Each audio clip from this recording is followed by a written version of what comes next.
Hey everybody, it's Dudley Delicious here, and this is RuPaul's Drag Race Season 11. Alright everybody, so this week the episode of RuPaul's Drag Race Season 11 was all about making an outfit out of organic materials including corn, just like Shangela back in the day, Season 2, and bringing it back to this episode. And so a lot of the queens, I didn't know what to expect. I was expecting a lot of corn dresses. I was expecting a lot of, stuff like that. But a lot of people impressed me with what they did, and they did have some materials that were not just vegetables. There was a lot to decompress about this episode, but so just to begin, the line dance was cute, and it was so great to see Miss Alyssa Edwards back on the show. And of course, it was super interesting to see the dynamic between her and her daughter, Miss Plastique Tiara. It was good for us as the audience at this time to see a more personal side of Plastique. And yeah, there was that moment with Miss Rupaul, but who knows how genuine that was, as Raja called out later. As bitter as it was, Miss Akira caught it too. But so it was super nice to see Plastique with Alyssa Edwards, how they interact together, And so it was interesting to see another House Edwards relationship on the show. But so then the challenge itself got off, and there was so much drama. So before I even talk about the runway looks, because it's gonna lead up to, my top 3 of the season, I basically was so surprised by all of the drama on Untucked this week. There was so much going on in Untucked, like someone was mad about somebody, and Raja kind of got super mad at Plastique for having Alyssa show up, for having her husband show up on the Untucked screen, for having all this reassurance, and then Raja just feels she's getting nothing. And then they had this Kai Kai moment where they were super into each other, and they're like, yeah, we're Texas sisters, and it's like, what? And I'm like, okay, well, so this is all taking a turn and everything. But the real drama was that Evie was going after everybody.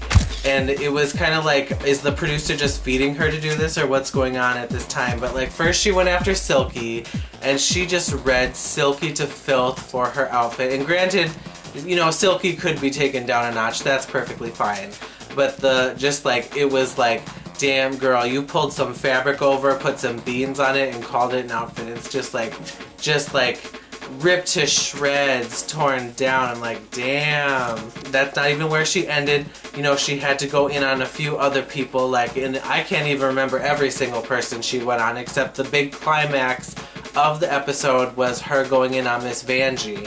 And it was just like, well, I'm calling you out about this, and I thought we were closer. And it's just like, oh my goodness, there was so much back and forth, there was so much fighting, it was just so much intense drama. I was not expecting all that to go down, and especially because I love Miss Vanjie and I love Evie Oddly too.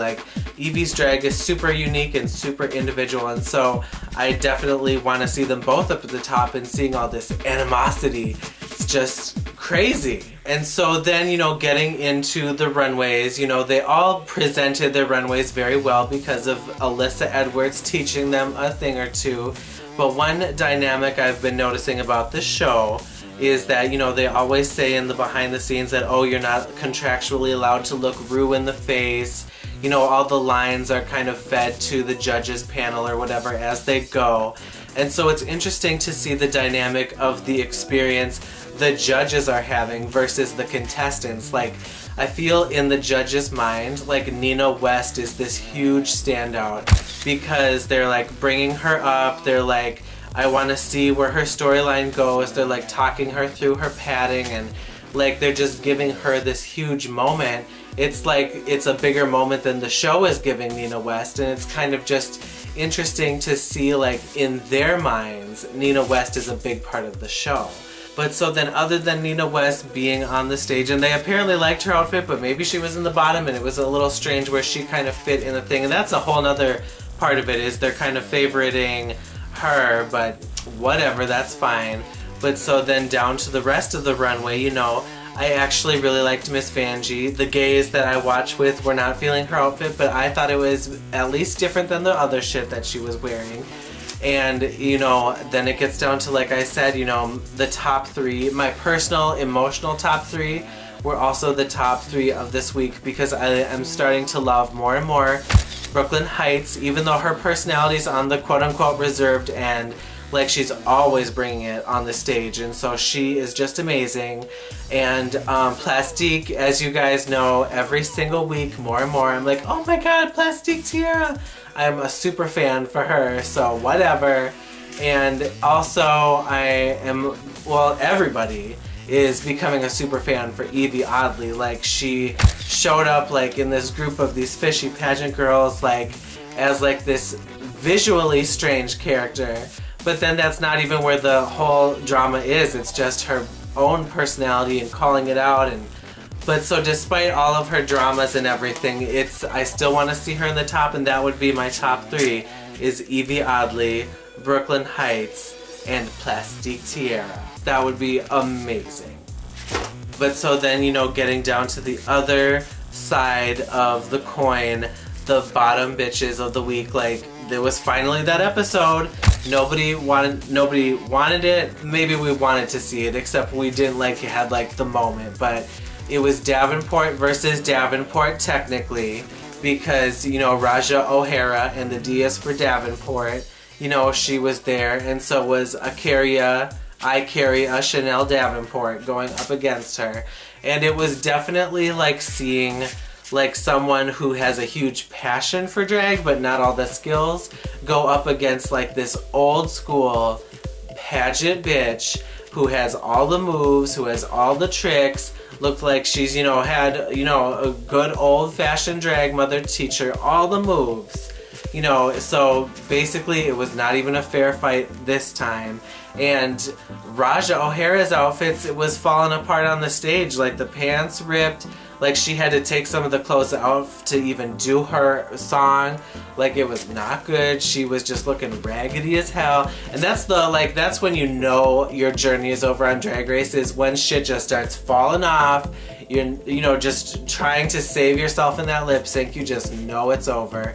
But, you know, Icaria, I do have to say, out of all the Davenports on the show, you know, besides Legendary Sahara, she's probably my favorite, because she just is bringing it on the stage, and she actually has more personality than the other ones. You know, she's not just like a zombie or something.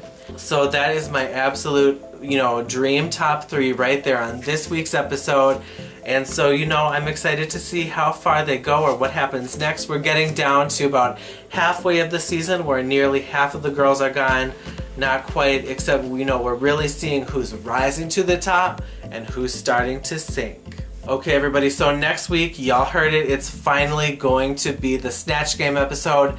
Snatch Game at Sea, and I don't even know what that's about, and I think they're gonna do some kind of sailor runway challenge next time. Who knows? All I know is I'm super excited to see it. I'm gonna be there. You gonna be there? I'll see you guys next week. This is my new home, my new life of nature. I'm out on my ass, like I was back in the day. This house is not exactly handicap accessible,